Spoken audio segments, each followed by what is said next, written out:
ক্যানেল সংস্কারের জন্য 1400 কোটি টাকার যেই বরাদ্দ পেয়েছে, ওই বরাদ্দের টাকাটা আসলে হালাল করার জন্য এই গাছগুলো কাটা হচ্ছে। প্রচণ্ড তাপদাহে অতিষ্ঠ জনজীবন, এই তাপমাত্রা থেকে বাঁচার জন্য, তাপমাত্রা নিয়ন্ত্রণের জন্য বিভিন্ন সংস্থা বিভিন্ন ধরনের উদ্যোগ গ্রহণ করেছে, বিভিন্ন ধরনের পরিকল্পনা করছে। আর অন্যদিকে গাছ কাটার উৎসবে মেতে উঠেছে বন বিভাগ। কোন অঞ্চলে এবং কেন আসছি, কারা এই প্রচণ্ড তাপমাত্রা তাপদাহের ভিতরেও গাছ কাটার উৎসবে মেতে উঠেছে, তাদের পরিচয় করিয়ে দিই আপনাদের সাথে। আসেন, এরা হচ্ছে রংপুরের তারাগঞ্জ উপজেলার তিস্তা সেচ ক্যানেল এলাকার পানি উন্নয়ন বোর্ডের উন্নয়নমূলক কাজের জন্য কাটা হচ্ছে সড়কের দুই পাশের গাছ। দেখেন, পানি উন্নয়ন বোর্ডের উন্নয়ন কাজের জন্য রাস্তার দুই পাশের গাছ এভাবে কাটা হচ্ছে। তাহলে এই যে বলেন গাছ লাগান, পরিবেশ বাঁচান,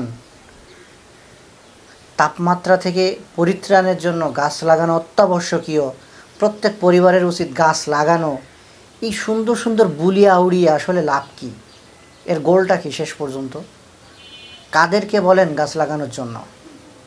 আরে যারা রক্ষক, এই দেশ, এই ভূখণ্ড, এই মানচিত্র যাদের হাতে রক্ষার দায়িত্ব, জনগণ যাদেরকে দায়িত্ব দিয়ে রেখেছে, জনগণের ভ্যাট ট্যাক্সের টাকায় যাদের বেতন হয়, সেই বেতনের টাকায় যাদের পরিবার চলে, তারাই সৌন্দর্য বর্ধনের নামে, উন্নয়ন প্রকল্পের নামে এভাবে গাছ কেটে উজাড় করে ফেলছে।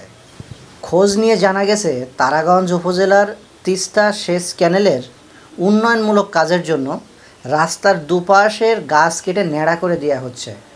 ন্যাড়া পর্যন্ত, হ্যাঁ, এই যে ছোটোবেলায় বাচ্চাদের মাথায় যে চুল ফেলে দেওয়া হয়, বড় হলেও অনেকে অনেক সময় নিজের চুল ফেলে দেয়, কেউ শখে দেয়, কেউ কষ্টে দেয়, যে কারণেই দিক না কেন, ওটা পরের বিষয়।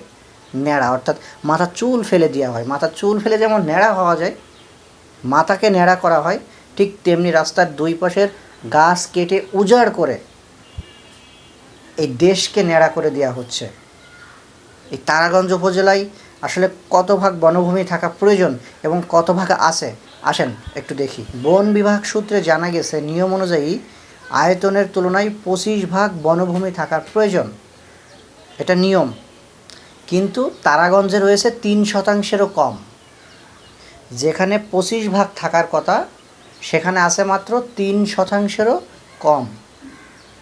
এই 3%-ও কম যে বনভূমিটুকু আছে, কোন এলাকায় বিস্তীর্ণ আছে, কোন এলাকাটায় আছে, তারাগঞ্জের কোন সাইটে আছে? এইখানে বন অঞ্চলের বেশিরভাগ এই তিস্তা সেচ ক্যানেল কেন্দ্রিক। সব কিছু জানার পরেও পানি উন্নয়ন বোর্ড অর্থাৎ পাউবি তাদের এই উন্নয়নমূলক কাজের জন্য এই গাছ কাটার দরপত্র দিয়েছে। বুঝতে পারছেন ব্যাপারটা? পানি উন্নয়ন বোর্ড পাউবি ওরা জানে যে এই তারাগঞ্জের 25% আয়তনের তুলনায় বনভূমি থাকা প্রয়োজন, কিন্তু আছে মাত্র 3%-এরও কম।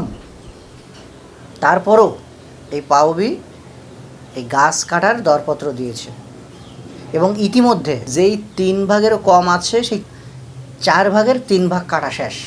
তার মানে যদি 3% থাকে, এই 3%-এর ভিতর থেকে 2.5% কাটা শেষ। বুঝতে পারছেন ব্যাপারটা? খালি যে লাফান যে তাপমাত্রা বাড়ছে কেন, তাপমাত্রা বাড়ছে কেন, তাপমাত্রা নিয়ন্ত্রণ করতে হবে, এটা কীভাবে হবে সম্ভব? কারা করবে এই নিয়ন্ত্রণ? এখন আসেন, কি উদ্দেশ্যে এই গাছ কাটা হয়েছে, মূলত এর পিছনের রহস্যটা কি, সেই রহস্যটা একটু জানা যাক। মূলত যে উন্নয়ন প্রকল্পের কথা বলা হচ্ছে না, উন্নয়ন প্রকল্পের কথা বলা হচ্ছে বা সৌন্দর্য বর্ধনের কথা বলা হচ্ছে, এর পিছনের ঘটনাটা কি?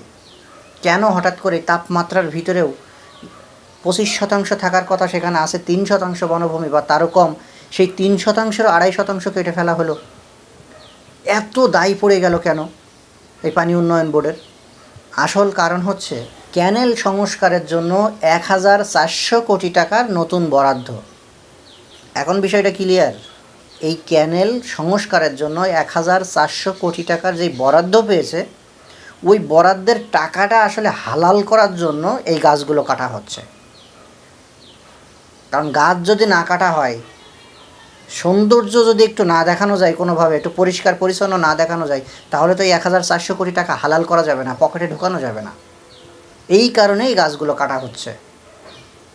এই কথা আমি বলছি না, আমি বলছি না, এই কথা একজন পরিবেশ বিজ্ঞানী বলছে। একজন পরিবেশবাদী ও বেগম রোকেয়া বিশ্ববিদ্যালয়ের অধ্যাপক ডক্টর তুহিন ওদুদ, তিনি এই কথাগুলো বলছেন। তিনি বলছেন যে একসাথে এতগুলা গাছ কাটা অন্যায়। এবং এই যে 1400 কোটি টাকার বরাদ্দের কথা তিনিই উল্লেখ করেছেন। এটা পত্রিকায় এসেছে। আমি যে কথাটা বলছি, আমি আপনাদের সাথে বলছি, এটা আমি মন গড়া কথা বলছি না, এটা আমি পত্রিকায় দেখেছি। পত্রিকায় দেখে, সেই শিরোনাম দেখে তারপরে আপনাদের সাথে কথা বলছি।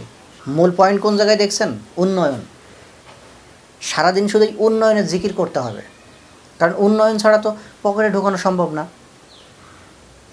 উন্নয়ন তো করতেই হবে। উন্নয়নের নামে বাজেট আসবে, উন্নয়নের নামে বরাদ্দ আসবে, সেই বরাদ্দ নিজের পকেটে ঢোকাইতে হবে এবং হালকা পাতলা মানুষকে দেখাইতে হবে যে কাজ করছি। দেখাইতে গেলেও তো কিছু না কিছু করতে হবে না? এটাই তো উন্নয়ন। প্রায় 5 কিলোমিটার রাস্তার দুই পাশে প্রায় 2000 গাছ বিক্রি করা হয়। 2000 গাছ কেটে ফেলা হয়েছে। রংপুরের তারাগঞ্জের কোনো সাধারণ মানুষ কি থাকে না? রংপুরের তারাগঞ্জ উপজেলার এই তিস্তা সেচ ক্যানেল এলাকার আশেপাশে কোনো মানুষ কি বসবাস করে না? কোনো সাধারণ মানুষ কি বসবাস করে না? তাদের চোখে কি এগুলো পড়ে না? এই যে এত শত শত হাজার হাজার গাছ কেটে ফেলছে, এগুলো কি চোখে পড়ে না? এগুলো নিয়ে প্রতিবাদ করতে পারে না? শুধু কি ফেসবুকে স্ট্যাটাস দিলে হয়ে যায় যে গাছ লাগান, পরিবেশ বাঁচান?